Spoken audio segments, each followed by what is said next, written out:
Hi everyone, this is Jamie, and welcome to another episode of the Yogi Within podcast. Okay, so on today's episode, let me just set this up right. So I think I'm going to call this episode Ahimsa, probably part two. On the first episode, I spoke about Ahimsa specifically in relation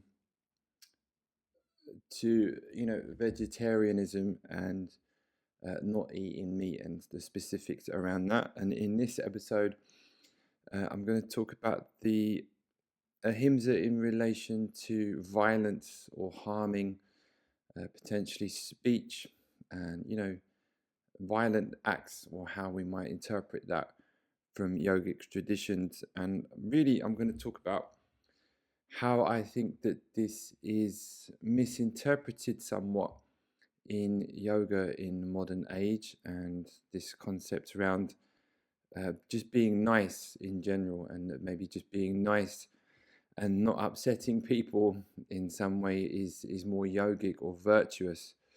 And I'm going to kind of not debunk that, but just give some example of this from Buddhist traditions, and a couple of opposite stories from Buddhism that I think explain this a little bit and how we can navigate this. And also, yeah, let's just jump into this. And also, it's a little bit of an extension of the previous episode about Joyce and Iyengar, which is a little bit related to this, which is why I'm doing this episode. But I did an episode maybe a few years ago, actually, just on violence and aggression. So this is a little bit related. So if you haven't heard that, maybe you can also go and check that out. But this is specific to ahimsa.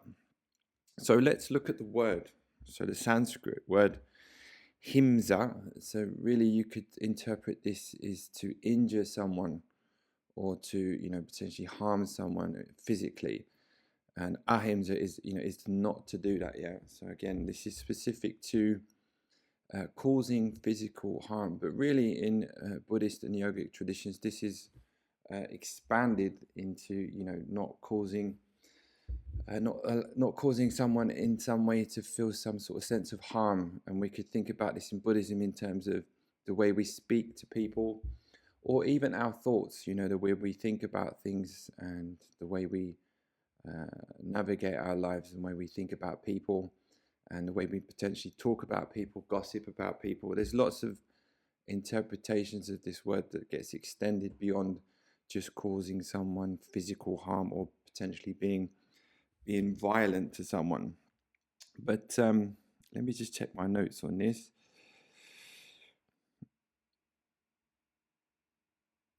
Let me just start with my interpretation of ahimsa in this context. But in my personal opinion, this needs to start from inside. Yeah, I believe that one of the first things that yoga practitioners should start with in terms of ahimsa is the way we treat ourselves. Yeah, so this is what I jumped into on the podcast around moksha and liberation. Is how are we treating ourselves? What words do we say to ourselves? How do we treat ourselves in our yogic practices? And I think we have to start here. To me, this is in some way, this is non-violence towards yourself. Yeah, if you practice self-care, if you practice compassion, if you don't say negative things to yourself, condemning things about yourself to yourself, this is the first place that I believe that we should be practicing ahimsa. I think the word violence and being violent is maybe I need to do a little segue just on the meaning of specific words. But I think really just being compassionate with yourself. Yeah, this is the first place we should start practicing ahimsa. Yeah? If you're hard on yourself, if you're very judgmental to yourself, and if you potentially push yourself to breaking points, this to me says a lot about the way we treat others. Yeah, because often people, I would say, that are very hard and judgmental on themselves and potentially push themselves to the point of pain and injury or collapse, often will do this with others. I think that we are a mirror in that way when we think about ourselves, that we're an extension of how we treat others. I think if you practice self-love and compassion and you treat yourself in that way, if you're kind to yourself, if you reinforce positive words and positive message into yourself, I believe that you will do that with others. So for me, Ahimsa comes from this place, yeah, self-love, like self-compassion, being kind to yourself, and the way that you think about yourself. You know, it's very easy to judge ourselves and compare ourselves. I talked about this in our yoga practices and how we might treat our Ashtanga yoga practice, for example, in terms of pushing ourselves or condemning ourselves that we might not be good enough. We didn't do this that day. We didn't do that day. To me, Ahimsa is being very, very kind to yourself. And if I'm being honest as a teacher, I think that students struggle with that the most.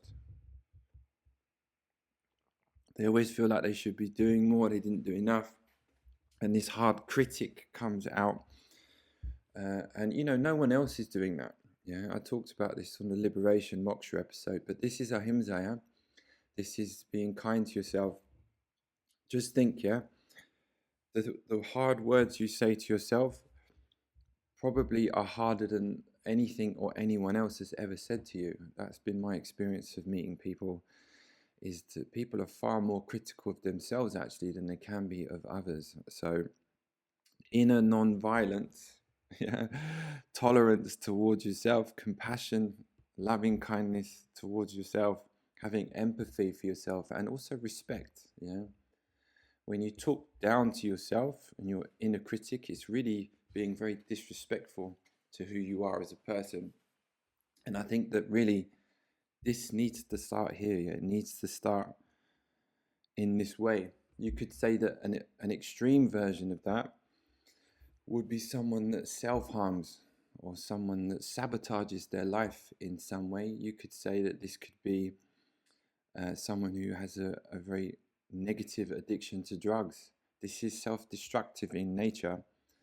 You could definitely say that that person would not be practicing ahimsa, and they're not being very kind and compassionate to themselves, and they're really destroying their body. I believe the body is, you know, your temple, yeah? It's the place that you reside, and you should be treating your body as well as you can treat anything, yeah?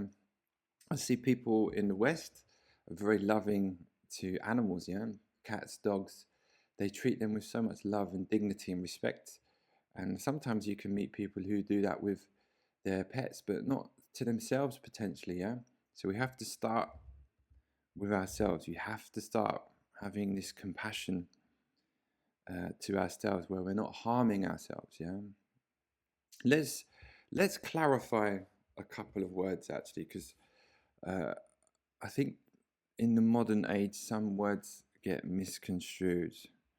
So let's look up the word violence, yeah? The definition of the word violent is that a person or a group must intend to use force or power against another person in order for an act to be classed as violent. It distinguishes itself from injury or harm as a result from unintended actions or incidents. I actually don't agree with that definition. Let's have a look at the word violence. I would class this as using physical force on another human being. Yeah? To me, violence is something that is physical, whether it's injury, abuse, damage, or the intention to destroy something. Yeah, to me, violence is a physical act where the intention is to physically cause damage and to hurt someone. Yeah, I think this word gets very broadly used. You know, some people would describe words as being violent these days, and I would say that these words get very much. Sometimes they can lose their meaning if we're not careful in how we use words. Yeah, so words have a lot of power, and actually, coming back to Ahimsa from a Buddhist perspective, a Buddhist Lama or a monk would definitely tell you that what you say and what you think definitely has a lot of weight. Yeah, what you say, how you verbally use words can have a lot of power. So we have to be, in Buddhism, you would say having right mind and right speech in in the sense of how you intend to use certain words. And I'm going to use intention a lot during this podcast because Ahimsa has a lot to do with the intention of the things that we're trying to do. But the word harm and violence to me are very different. Yeah, something can be hurtful. Yeah, someone could say something to you that hurts your feelings and that you dislike, but I wouldn't call that violent. Yeah, and again, I would say that in our modern era, especially when I hear younger generation talk these days, some words get very much broadly used, and we have to be careful how we use words so that they don't lose their meaning. It could become a little bit of a case of the boy that cried wolf. If you overuse words to generate uh, a sense of let's clarify this properly. I'm going on a bit of a tangent here, but I think this is important. Words have power. When you say someone is threatening you, someone has an intention to cause you physical harm, this is an important thing to clarify, that we use these words correctly. Yeah, I often hear these words again, especially with younger generation, where I would say they're misused. Yeah, I think that people feel very strong emotions, and potentially they might feel threatened. They might feel that someone is saying something to cause them harm. But there's a very big difference between being upset with someone or not liking what someone said and actually being in this case of that your life or your safety is threatened. And I think that people use words and they overuse words in the English language to generate sympathy. And I think that this is incorrect, because for people that out there who really have suffered abuse, physical and violent abuse, an overuse of those words uh, devalues what people's actual experiences of. Yeah, we need to be very mindful of how we use words. They have a lot of power and they generate different sensations and feelings. So feeling threatened, like someone has the intention to cause you violence, is very different to someone insulting you or saying something you don't like. And I'm going to go into that a little bit later in this podcast, because I do believe that these words are being overused. And I've experienced this myself in the last couple of years, having conversations with people, especially the younger generation, where it seems to be valid to use very strong, provocative words to elicit a certain response. And I think that if you want to feel like you're a victim to something, or if you want to feel like something someone's done to you that you don't like, I think it's being normalized these days to use very strong, illicit words um, as a way to either condone uh, or promote being a victim, or to make another person look worse. If you use a stronger word, it generates a bigger response. And I think that we have to be mindful of how we think about these words. This is just my personal view, as I think that I would say that in my experience, this is getting more normalized uh, than not. Now, I'm going to give a couple of stories from Buddhism around that really depict what I believe ahimsa to be, because, like most things that I talk about on this podcast, to me, this is about Bandha again. It's always about the middle path between action and non-action. And I think that what I would say is that this is completely about intention. Yeah, there is a myth, I would say, in yoga these days, that to be yogic or to be a yoga practitioner or to embody things like ahimsa is to be nice and to be kind, and that to try not to offend people or try not to upset the apple cart, and to not say things that are displeasing. If any way you're critical of something or you're judgmental of something, that you're not practicing ahimsa, and that everything has to be this fluffy, sugar-coated, always saying something positive. To me, this is not reality. And I don't think this has got really anything to do with yoga and yogic traditions. And when I think about the years I've been studying Buddhism and aspects of Vajrayana Buddhism and even Christianity, this is not really based in either of those philosophies. I think that being kind is very different to being nice to someone. And as I've said on the previous podcast, if you want to be kind to someone, you will tell them the truth. And this could mean that that person hears something that they don't like. If you want to tell someone something to make them feel better, then you might lie to them, yeah? So these are very big differences to think about. Being nice and being kind are very different things. And I think if we think about the intention of truth and helping people, this can often mean telling people things that they don't want to hear. This can be very upsetting. This isn't ahimsa, yeah? Ahimsa is being truthful. Ahimsa is finding the middle path and trying to be real with people, and that might upset someone. You might say something that they don't like. You might break the context of the conversation and being real with someone, yeah? Where I grew up, the word real was used a lot, yeah? And the reason that is because you had to very much, where I lived, it was very important that you trusted what people said. So a virtue where I grew up, someone would say, yeah, that guy's real. And what that meant was that he was true. He wasn't a liar. You could trust what he said. What he said and what he did matched. And it was important that you trusted what people said. To me, this is a virtue that we should look to practice, yeah? So being realistic, not being delusional, being truthful is compassionate, yeah? Let's jump into one aspect of this that I think gets misused.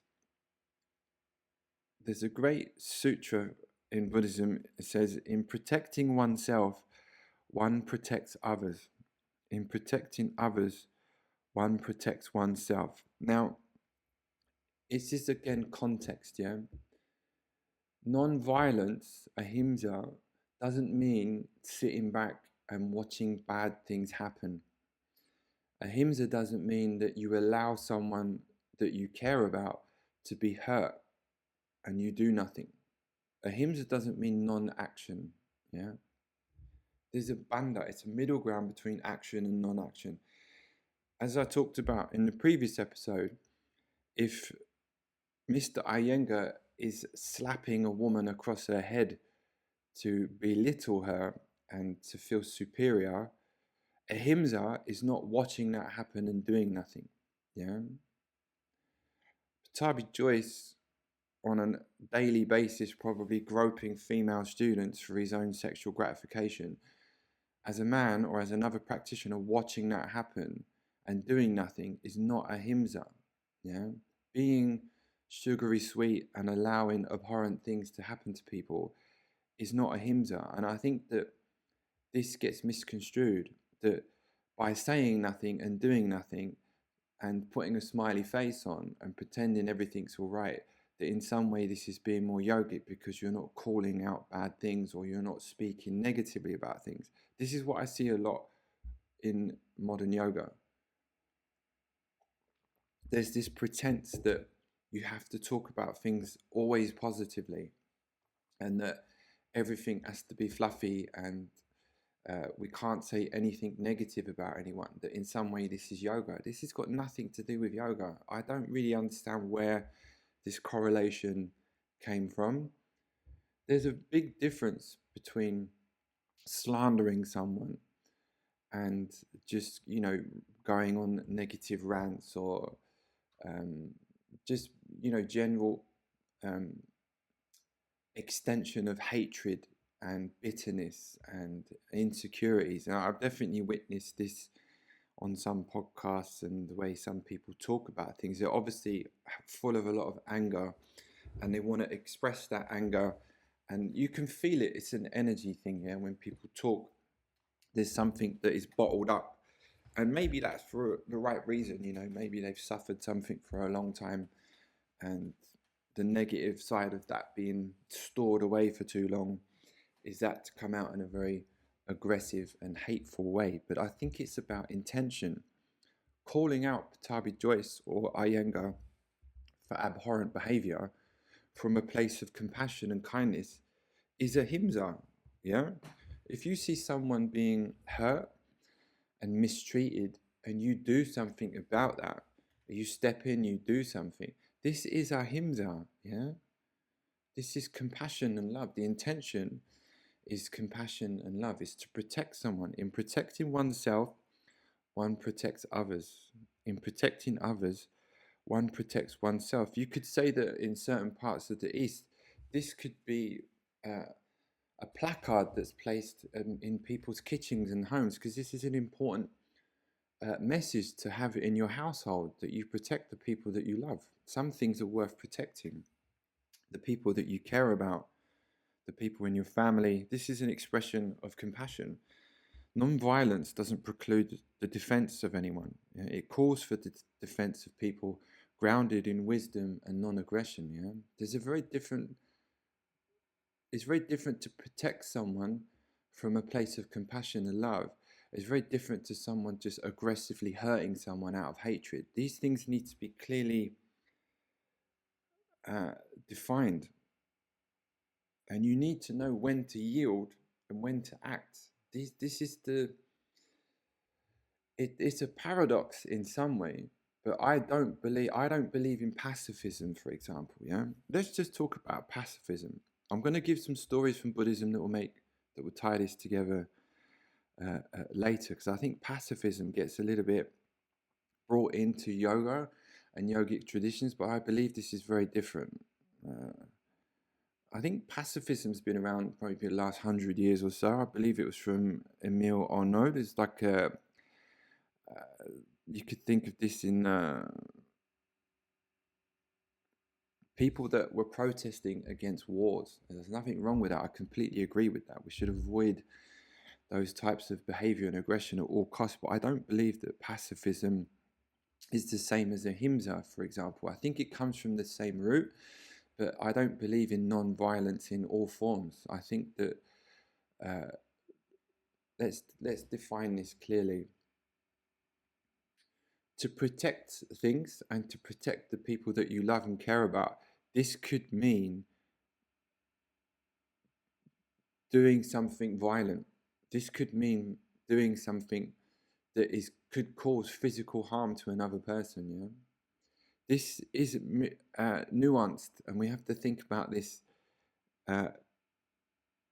in a clear way. I might give the stories first, and then give my own interpretations around this first. Let's give the stories, because then I can kind of talk about it after. I think in Buddhism, two of my favorite stories are opposite ends of how we can interpret ahimsa. There's a story of Angulimala. Yeah. Let's give a brief summary of this. So Angulimala was a practitioner on the path to enlightenment, and he was misled by a teacher who convinced him that he needed to commit murder and atrocities to attain enlightenment. You could say that he was led down the wrong path. Part of that process was him killing people and collecting their fingers as a garland around his neck. And I believe that if he collected 1,000 of these, he would reach enlightenment. So this is a metaphor, yeah? After he collected, I think it was 999, someone told Buddha of this person and said, look, you need to do something. There's this guy in the woods, it's kind of like a bandit. He's causing all this trouble, he's killing all these people, and something needs to be done to stop this person. So Buddha goes into the forest and he meets Angulimala and he confronts him. As the story goes, Angulimala sees Buddha, sees this person walking through the forest, and has the idea to murder him because he's going to get his last finger and he's going to reach this profound state that he's been chasing through the act of extreme violence. Buddha starts walking away from Angulimala, and Angulimala begins chasing him with his knife. The crux of the story is that the faster Angulimala runs, the further Buddha seems to come away from him. Perplexed by this, Angulimala runs faster and faster. The faster that he runs, the more the Buddha seems to get away from him. And again, this is a metaphor, yeah? Eventually, Buddha stops, turns around, and confronts Angulimala face to face. Angulimala is confused by this and says, "Why is it the faster that I run, the further that you seem to go away? Why did you stop?" And Buddha responds, "I stopped many years ago. It's now time for you to stop." And there's different interpretations of this story, but in my mind, this exchange of words is enough. I'm not going to go into a further extension of this dialogue, but those words in themselves is enough. Now, the deeper meaning behind this is that Angulimala is chasing something, like we're all chasing things. He's chasing what he believes is the goal that he has, and he's doing this through violent means. He's doing this through incorrect actions. He's doing this through aggression, greed, violence, and he's chasing this idea of something. Meeting Buddha and assuming that he kind of meets this profound person who's in this kind of profound state, who confronts him with a simple message of stopping. And I think that the metaphor of the story is that being in the presence of someone who has reached quite an enlightened state and in a love energy, it makes Angulimala reflect on his own actions. And based on this meeting, Angulimala stops the same way Buddha stopped, the same way Buddha stopped being violent many years ago, the same way that Buddha stopped chasing things many years ago. So the short version of the story is that Angulimala changed his ways and became a disciple of Buddha, and eventually reached enlightenment through loving kindness. Saw the error of his ways, and began the path of redemption, which I think for Angulimala was a very difficult path. He obviously caused a lot of difficult things. He hurt people, murdered people, and he had to deal with the consequences of that. He had to meet people in these villages that really hated him and despised him for what he'd caused, and he had to live with that. And his path of redemption was being fully immersed in how that felt. And I think for anyone that's been on the end of violence or abusive behavior, you could say that this is what you'd want. You would want the person that hurt you, to feel the full weight of what they had done. And this actually goes back to my story on the last episode where I talked about Eddie Stern and his path of redemption. I think this is a yogic story where someone feels the weight of what they've done, and they really feel it in their heart, that the people that they hurt. And this is the path to enlightenment. This is the path to love and redemption and compassion. And just through this brief encounter with a very wise and loving person, Angulimala saw the error of his ways and changed. Again, this is baked into Eastern philosophy and yogic traditions. You could say that this is an idealistic way for someone to see the error of their ways. And Buddha practiced Ahimsa, so his way of dealing with this situation was to do it for a non-violent method. You could say that this is the most idealistic way of dealing with someone or something violent through non-violence and compassion.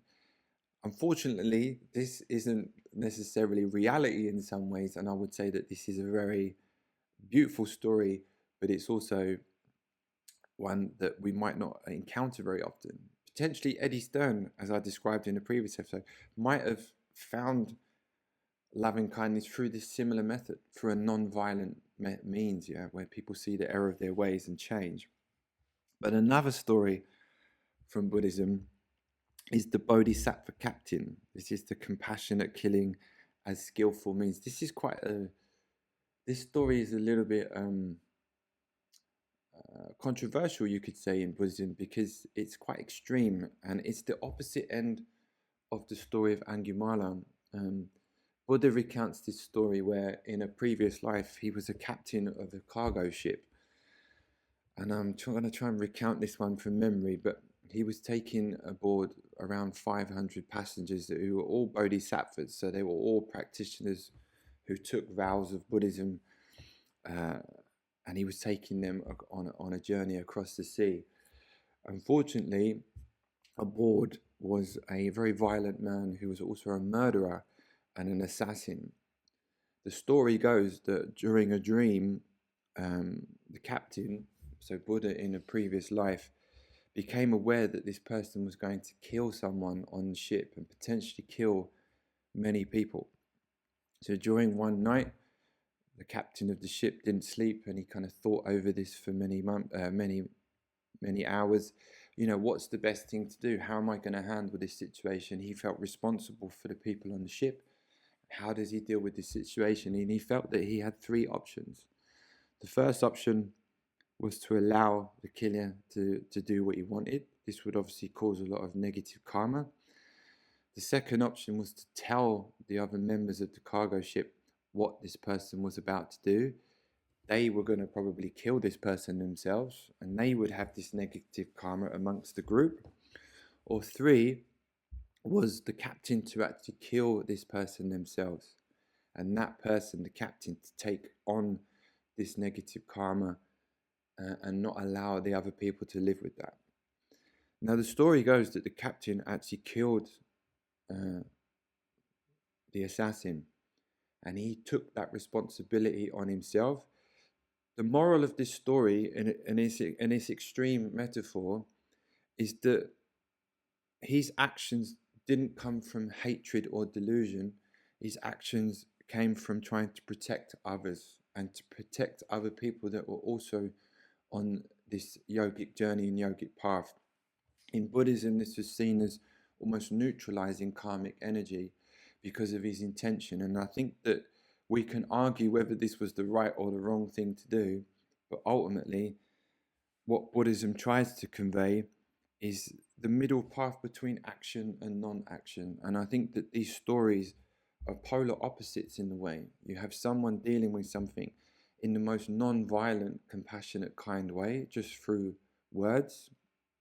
Then you also have the story of Buddha in a previous life murdering someone to protect others, protect other people in his group that he cared for, and he was willing to take that responsibility himself to try to neutralize that karmic energy. And again, this is controversial because it's an extreme story, but the moral of the story, I think, is important, that acts of kindness, acts of compassion aren't from being silent. They aren't from watching something bad take place because we're trapped with this idea of ahimsa. We're trapped with this idea that you will allow bad things to happen. You will allow abhorrent things to happen because you think that you're being nice by not saying anything and not doing anything. And I think that this is really how lots of yoga is perceived these days, that just you have to say nice things and not be critical. You have to just kind of sit back and not step in and do things and call things out for what they are. And in some way, this is being more yogic. This is, again, I think anyone who's really studied yoga at any level will understand this is not true. And I think that these stories from Buddhism are there to really help us understand how to deal with these things because they're complex. You know, how is it yogic to potentially cause physical harm to someone else? Yeah, I can relate to this on a personal level, just from my background.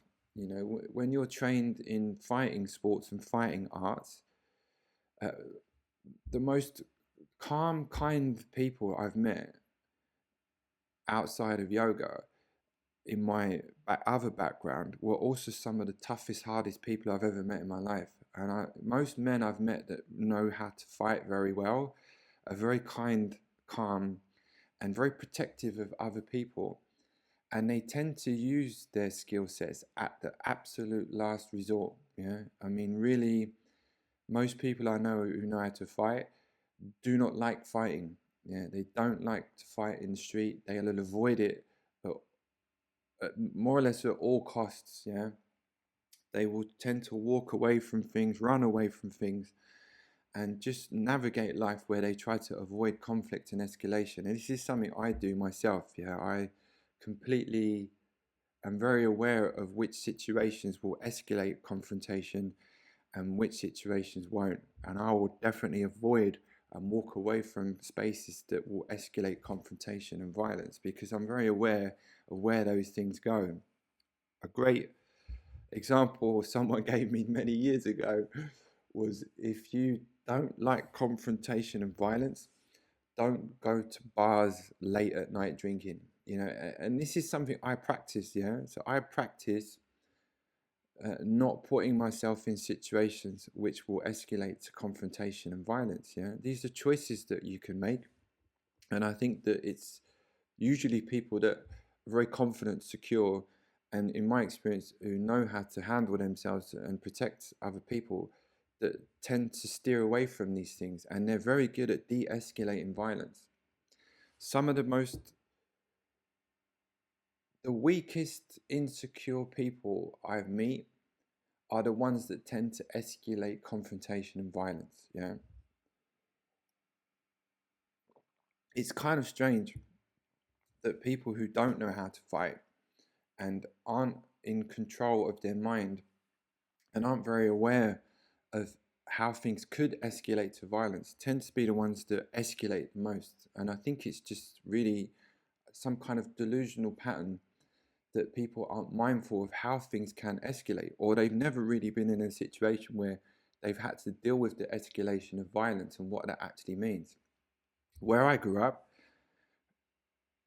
what you did and what you said had instant consequences. You had to be very aware of what you said and how you said things and who you spoke to and what you did, because that would have a very quick, potentially physical and violent consequence. And I think that in some way that's not good, but it also teaches you the value and the awareness of what you say and how you say things, because in reality, the world we live in potentially can be quite violent and confrontational.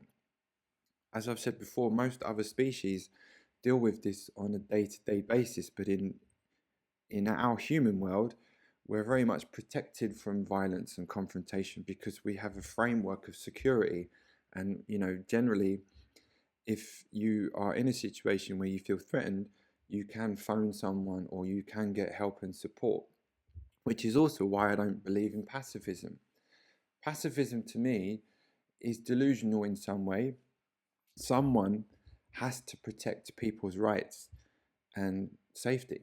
Yeah, safety comes from someone willing and prepared to use force to protect you. Yeah, whether that's you protecting yourself, you protecting your family and friends, or the police or the army. Yeah, I think that it's irrational to think that, let's phrase this correctly, everyone's personal safety and freedom is there because someone else is willing to enforce that. Yeah, I live in Norway, which is a relatively safe country. I'd say that's getting worse a little bit in Oslo these days. That's another story. But people's safety comes from the fact that the police force or the army or someone else is willing to step in and stop someone from escalating confrontation and doing something harmful. So for me, to have a peaceful society or a peaceful home or a peaceful bus or train comes from the threat of violence. And I mean this in a balanced way. Not that everyone is walking around threatening people with violence, but the reason people don't do things is because you're protected by the police force. So for me, I've always grown up with the idea of being self-sovereignty, having independent security over myself. So I learned to fight so that I could protect myself and the people that I care about. If I'm on a bus or I'm out with my girlfriend, or if I had a child, I would feel that I would want to know how to protect them from something that is threatening. I think that people who don't take that on board themselves then rely on the police or someone else to protect that. So I think it's just good to be aware that it's great to practice non-violence, and it's great to think of, not escalating confrontation and wanting things to be solved in a democratic, peaceful way. But ultimately, the the the thing that's going to enforce that the most is force. Peaceful nations and peaceful places come from the threat of force. Think about Tibet. One of the most beautiful cultures in the world was nearly wiped out because they were unable to defend it. And their acts, their practices of non-violence and practices of compassion and love are amazing, but it really nearly wiped out one of the most beautiful cultures there is. And I think that there's a balancing ground there. Yeah, none of us want to physically hurt or restrain someone or harm someone, but as the stories I've given from Buddhism demonstrate, there is a middle ground. There's always this bandha between opposites of hatred and anger and pacifism. Being passive, allowing something abhorrent and terrible to happen. The bandha between those opposites is some kind of correct action. And it's nuanced. What makes that correct? What gives someone the right to physically hurt someone or restrain someone?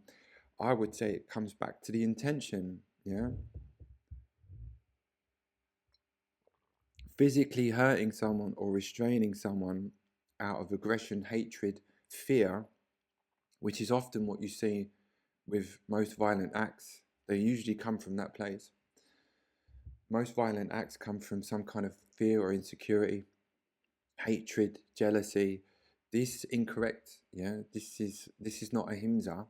This is coming from, the poisons that Buddhism would describe from the mind, that we're acting out negative energy. This is going to project karmic negative energy forward. If we think about shunyata from this in Buddhism, and all of these things arising from the same place and being interconnected, and this is why Buddhists focus on this so much, because all of this energy is kind of connected in some way. You physically hurt someone out of hatred, anger, or jealousy, it comes back to you in some form. Buddhists will believe that comes back to you in some form in another life. You're just pushing negative energy further onto other people, which inherently will come back to you in some way from this form and space of emptiness. And I believe that this is a beautiful way actually to look at how we project negative energy out. Restraining someone or stopping someone else from causing a violent, abhorrent act from compassion with the intention of love and protection is completely different. Which is why I kind of discussed this on the Joyce episode. Tabi Joyce molesting, groping women on a regular basis and no one doing anything is not yoga. Maybe even someone giving him a hard slap across the face might have been the correct thing to do, to balance that energy out, to check that action, to condemn someone, to tell them you're acting out a degenerative negative action on people. You need to stop. And if you don't stop, there's consequences. There has to be consequences to actions. This is another thing that I think gets misinterpreted in yoga, that there has to be consequences. How do you learn from actions if there aren't consequences to bad behavior? This to me is yoga. This is bandha. There's a balancing act between energies. If a negative energy is allowed to just continue forward unchecked, this is a misuse of bandha.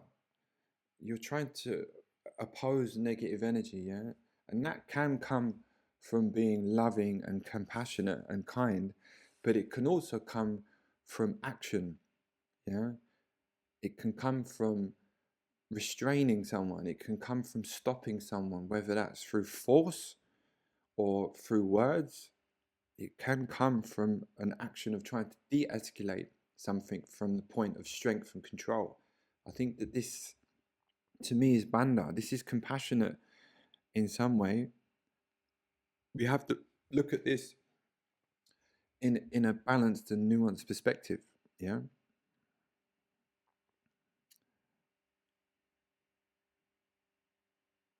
Now, let's kind of sidetrack a little bit from this.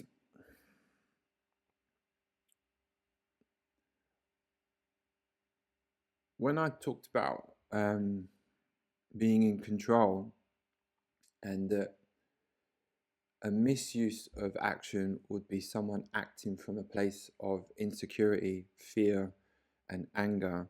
This is someone that's in a reactive state, yeah? When you're clouded with jealousy, rage, and anger, you're reactive. You're not really being mindful. You're not thinking about what you're doing. You're acting out in that way. And I would say that most negative sides of violent behavior come from that space, that people don't have that ability to pause. Yeah, I would say yoga and meditation gives you that ability to pause. It gives you that ability to sit back and observe before you respond. There's a big difference between reacting and responding, and I think violent behavior that is incorrect is a reaction. It's not a response to something. People who know how to fight and know how to control themselves, they tend to respond in aggressive situations. They're not insecure, they're not fragile in that way. They usually sit back and take a moment and weigh the situation up before they respond. And I would say that this is a correct way of using potentially violent behavior. And again, I think the word violence has got a negative connotation. Violence used in the right way with the right intention, to me, is karmically good. Yeah? If it balances out those energies, this can be used in the correct way. If someone tried to kidnap my child, or if someone tried to punch my girlfriend in the face, I would most likely use violent means to stop that. This is not wrong. This is not incorrect. This is weighing up a situation and responding to it in a balanced way. Me sitting back and doing nothing and saying that, well, it's ahimsa, non-violence, I'm just going to see what happens, is wrong. This is this is karmically allowing a negative thing to occur. And I think that there's different ways of dealing with situations, and everything is nuanced, but I think it's important to understand this when we think about the word ahimsa.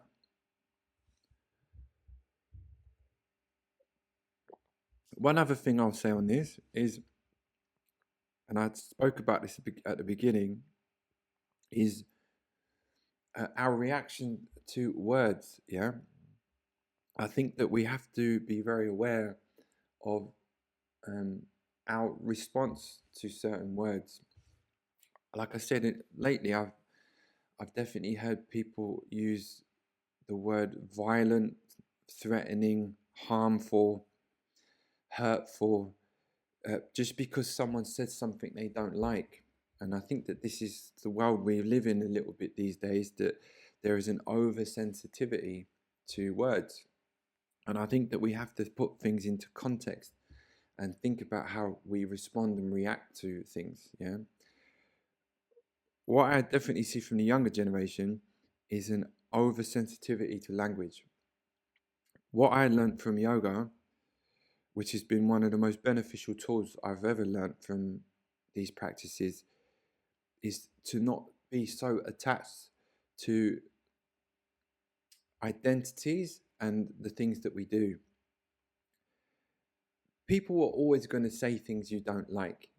People are always going to say things that are potentially hurtful and harmful, and you could say that that person's not practicing ahimsa. If someone says something to you that hurts your feelings, makes you feel bad, and you don't like what they're saying, you could say that that person is acting in non-accordance with yogic practices, and they're doing harmful things. And you could say that that's true in some way.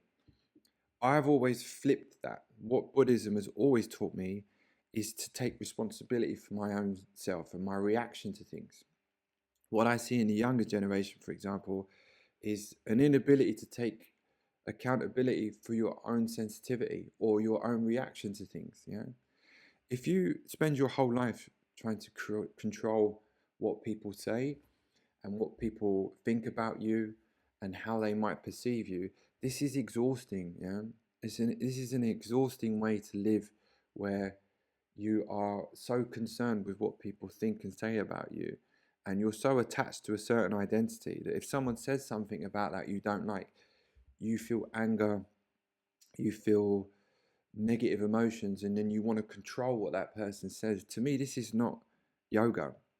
This is not something that I was ever taught in yogic traditions and Buddhism. I was always taught to take responsibility for the way I react to things. Yeah,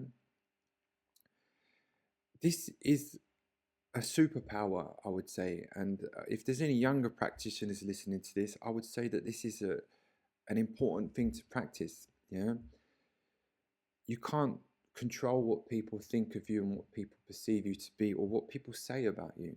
Yeah, or the hurtful things that people might say, even though you might feel that they're wrong. What you can control is how you react to things. Yeah, having a strong mind means that you're not reacting to things that people say and people think about you. Yeah, you're detached from that in some way.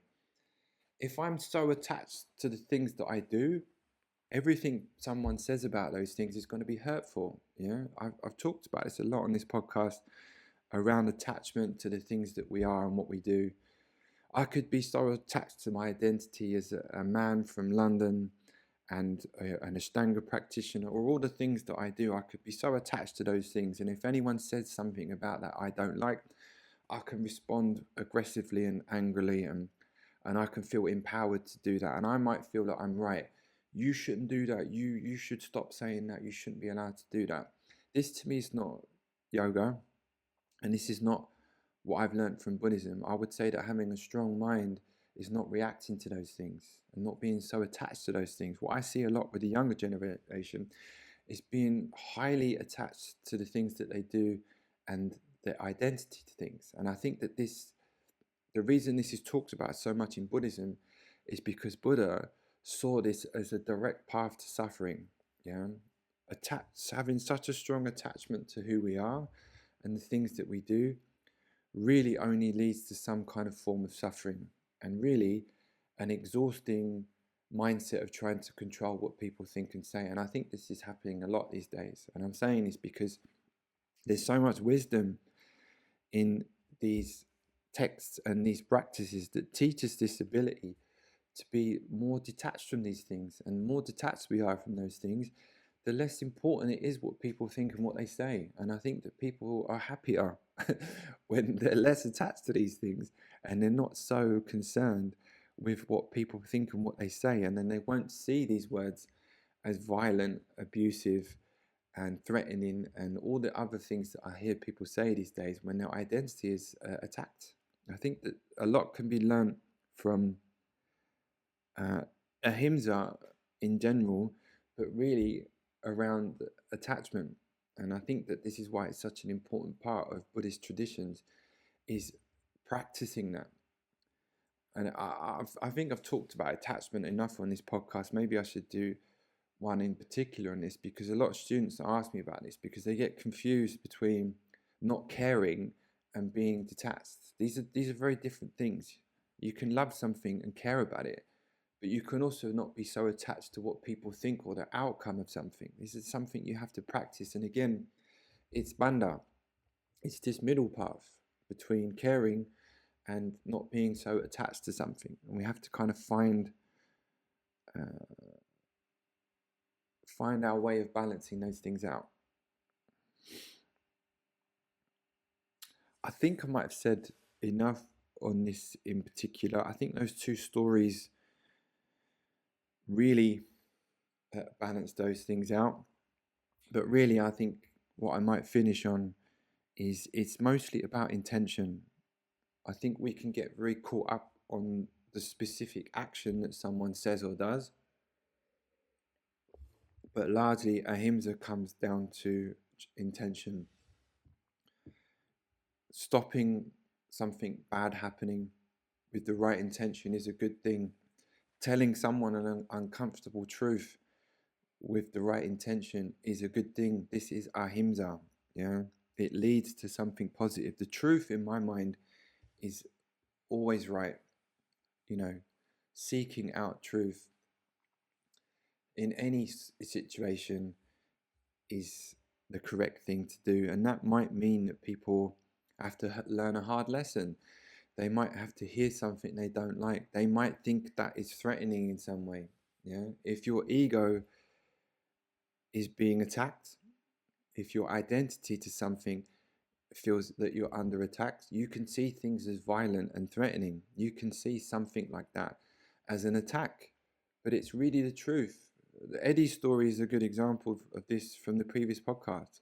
Hearing something that makes you feel very uncomfortable can hurt, and it can feel like you're under attack, but it's actually giving you an insight into reality, sunyata. It's giving you an insight into clarity and the truth. And usually hearing something you don't like, that it makes you feel uncomfortable, when it's true, is being kind.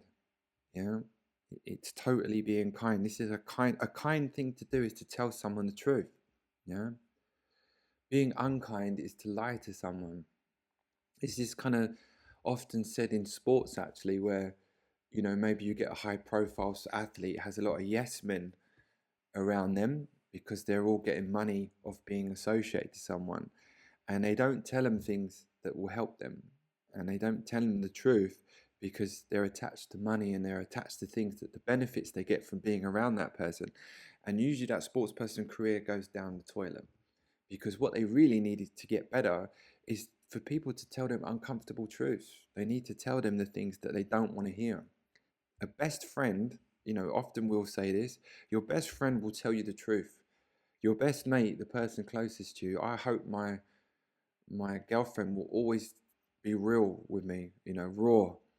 I value that in life, is people to be hardcore, true and real with me, so that you learn and you grow, and you need that in your life. You need that mirror to move forward. Someone telling you something that's not true to keep you comfortable isn't necessarily the thing that's going to make you move forward and grow as a person. And I think that ultimately that doesn't really lead to anything positive anyway. I think that compassion comes from truth and being honest with people. And to me, this is ahimsa. This is compassion, love. And I think that the reason I'm doing this podcast is mostly because I think that this gets misinterpreted. And like I say, the modern yoga world seems to be very much about this fluffy, feel good, can't hurt anyone's feelings, can't say something that upsets people. And in some way, this is yoga, and this is not. I've given two very clear examples from Buddhism that are very opposite from that perspective. That violence, the threat of violence, with the right intention, is a form of bandha, and that we have to protect the things that we care about in our lives, in our society, in our world. We have to care for things and protect those things. And protection and care comes from force sometimes, yeah? And to think that it doesn't is delusional. Everyone who's listening to this podcast, your safety comes from someone else willing to enforce that in some way. And this is just reality. Yeah, we don't live in a world where everyone practices pacifism. This is not the world we live in. Norway is protected because there's fighter jets on the Russian border, or this, that, and the other. It comes from the threat of violence. And I think that this is just an intrinsic thing that's part of the world that we live in, that every other species lives with every day. This is reality. To deny that is to be delusional. So peace, love comes from potential use of force. But if it's done with the right intention, this is ahimsa. I think it's important to understand that. I'll just check my notes before I finish, but I think this is probably said enough on this. Okay, ciao.